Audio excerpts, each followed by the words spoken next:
This video will contain spoilers for the entirety of the DreadOut game. Alright, let's start. The story begins with the main character, Linda, waking up in a creepy shed. Spooky. After looking around for a bit, you pick up your phone and your best friend Ira calls you to make sure you're alright. And then... We're all dying waiting for you. We're all dying.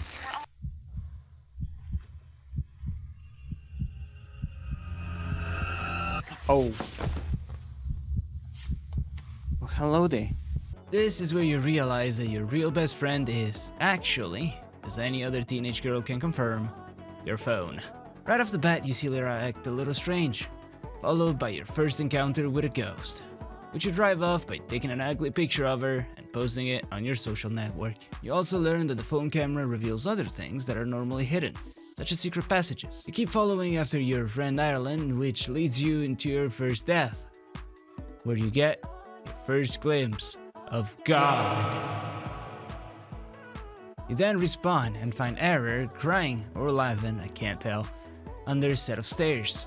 She tells you she can't leave and hands you a key so you can get the hell out of there. As you search for the exit, you challenge the ghost to round 3 and kick her butt, meet a black cat, and then realize the door you've been looking for had actually been right by the stairs the whole time. You pass through a graveyard and head towards a massive, one-armed hanging creature.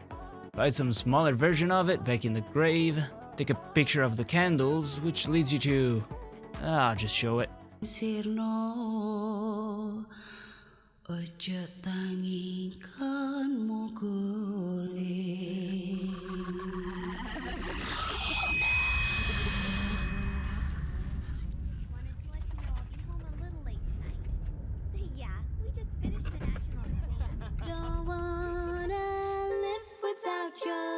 Without your smile, 'cause I know I love you.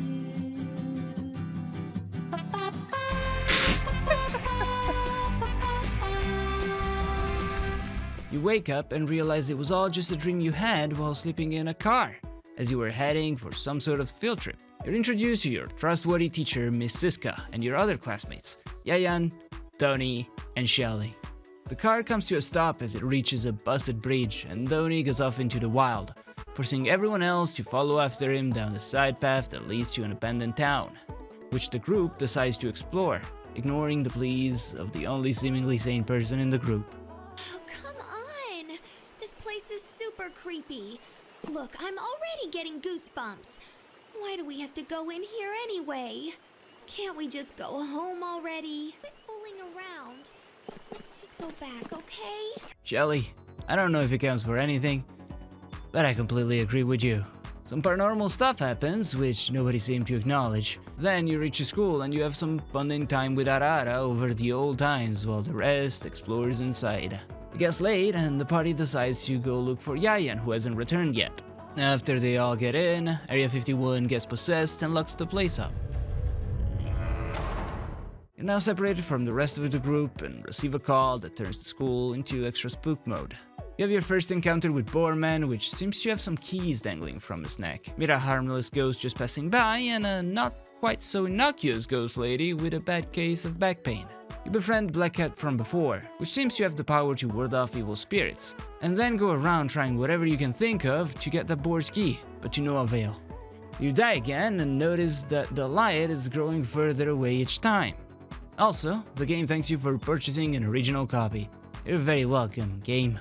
You then find some sweet lore about the one time the school got mass possessed. You find crazy ghost lady gulping down some not so appetizing soup, which exits through the hole in her back, rendering the whole act quite meaningless. Silly ghost. You take this as a hint that her weak spot is her back and defeat her. Find the specific spot where the red aligns and take a picture, which reveals the location of a key, which turns out to be by the board's sleeping spot.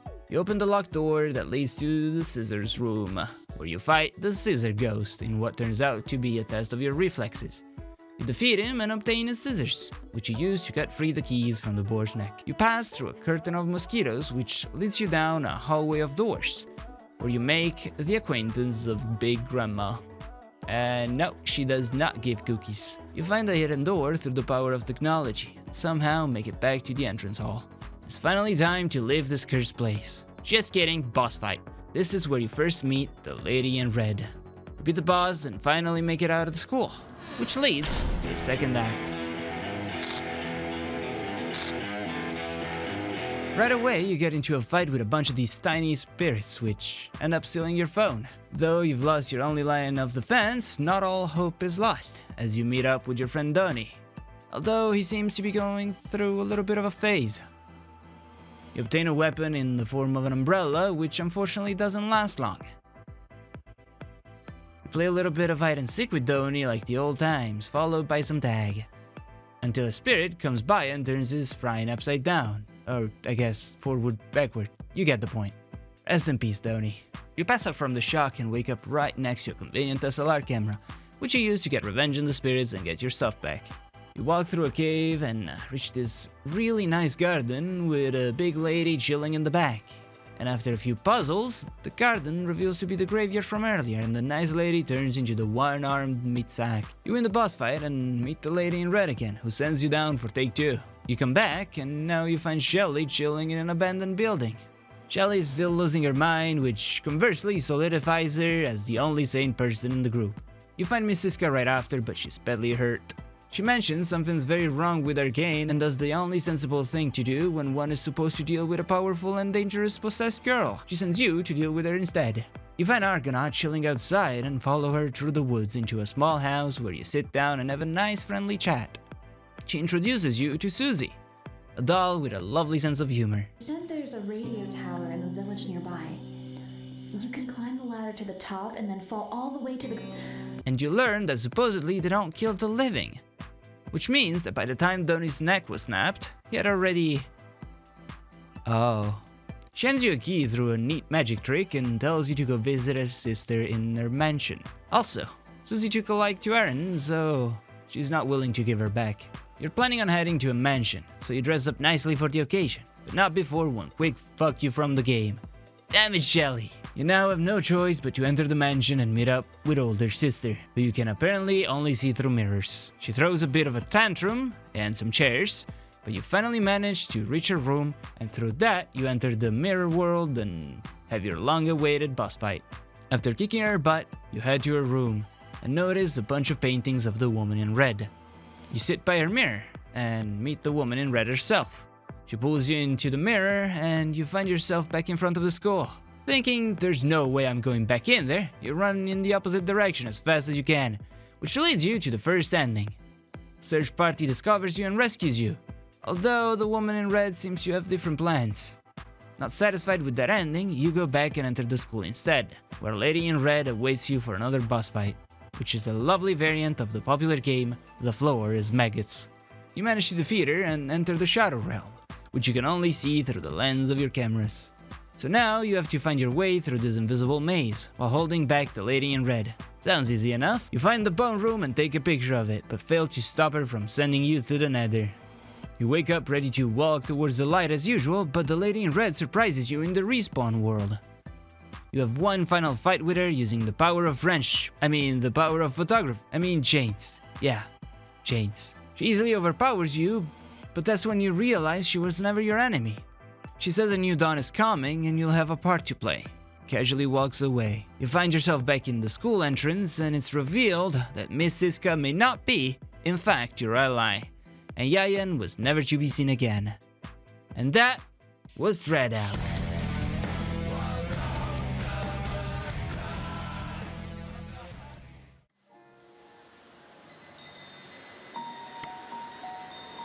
Hi, sis.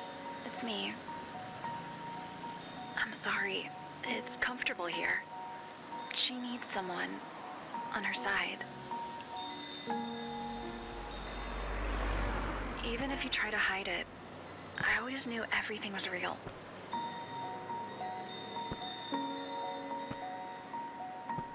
Thanks for protecting me all along. She told me what this place is, what it holds, how it will bring terror and sadness soon. And the sisters grow weaker. Sooner or later, now it's our turn. It's time for the three of us to become keepers of the darkness.